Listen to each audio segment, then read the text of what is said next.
Hello, this is Ryan for recording of assignment 2 for machine learning, apply machine learning. So per the instructions, I already imported the data, the CSV file into the Google Colab folder. And then, so this tab for imported the data. And then I also import pandas, read the file, and then do the investigation for initial data files. As per instructions, these are labeled with 0, 1, and 2 for different type of iris flowers.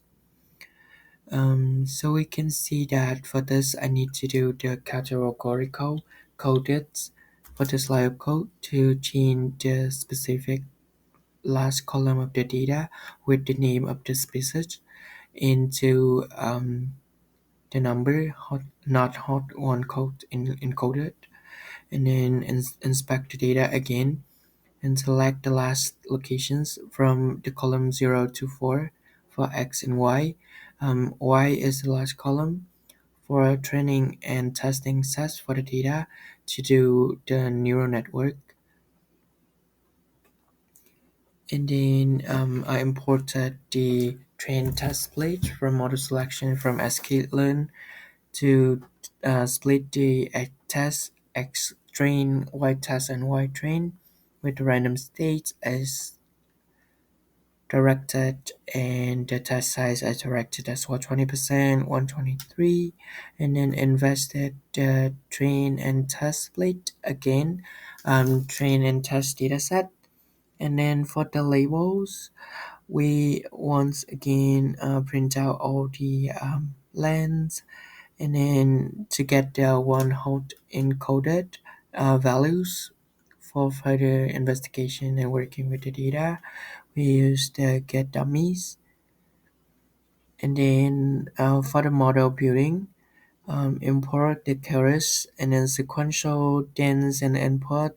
So the input layers will have four, which is four columns, and then we use the reload functions for the first layer with 100 as the instructions at 100 hidden unit neurons, and the second layer with 100 units as well, hidden units.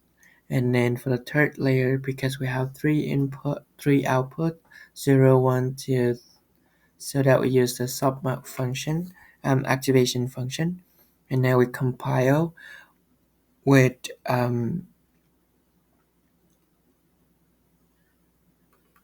sorry about that. It should be RMS prop optimizer, and then we will run it again, and then training and accuracy for the metrics that we compile, and then this is fit for the models with the batch of 20 outputs, and the batch size is 10, and then we can see the result right here, and then calculate the result again, so we can see that the accuracy is 0.9, which is 90%, and the loss functions the last values is 0.1392, and now repeat this step for the different parameters with first and second hidden layers. Use 10 hidden units and reload activation functions. This ones everything is the same input, and then add 10 10 3 and submax for the last layer to do classification for 0 1 2.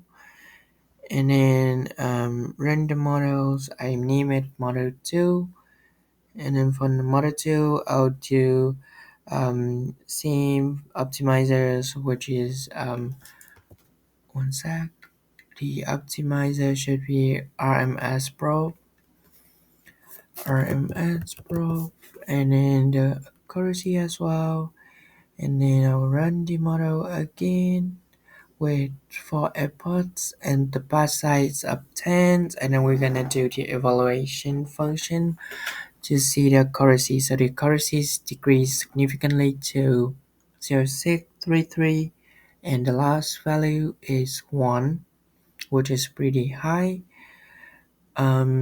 So we try to so how the number of layers in hidden unit could impact the accuracies of our model. So as you can see that the two example right here. So the number of epoch and the number of hidden unit is changing as like 10. So the more complicated the model is, the more that our neural network can learn about the patterns or how to investigate the data, follow the patterns of our data set, and then can work more um, can work better with the testing sets as you can see here the number of this model right here is a little bit less complicated than the other models, which is 100 units. So the way that it analyzes the data and do the classifications is less complicated, which make the testing set once the model performs with the testing data, the accuracies will decrease. And then we always suffer from overfitting? The answer is no. When the model is not well performed to the trained data, but we don't always suffering from overfitting as long as we have the number of hidden units um, appropriate, as well as the number of airports and number of batch size appropriate, so the model don't get used to perfectly to the training data that cannot perform on the other settings size of data, so we don't have the overfitting problem. And we can detect the overfitting problem by evaluate from the models that for example, when the model performed too well on the training set, but for the testing set we can replace with different testing data sets and to see how the model perform if it's just like um, over different test sets, but it still have the similar results, which is high accuracy. So the model won't have any overfitting.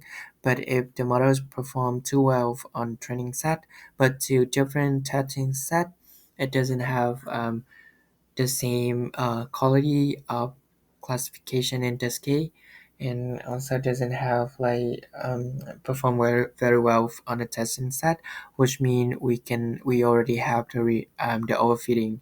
And the way we can reduce the overfitting is like personally I will play around with it to see at the point which is the perfect point, and then it's going down for the learning curves, I would say. So we're gonna stop before around the top of the like the peak of the learning curve, and then we can try to reduce or avoid choosing the point of these parameters that is going down to the learning curve and can affect the performance of the model and can make the overfitting.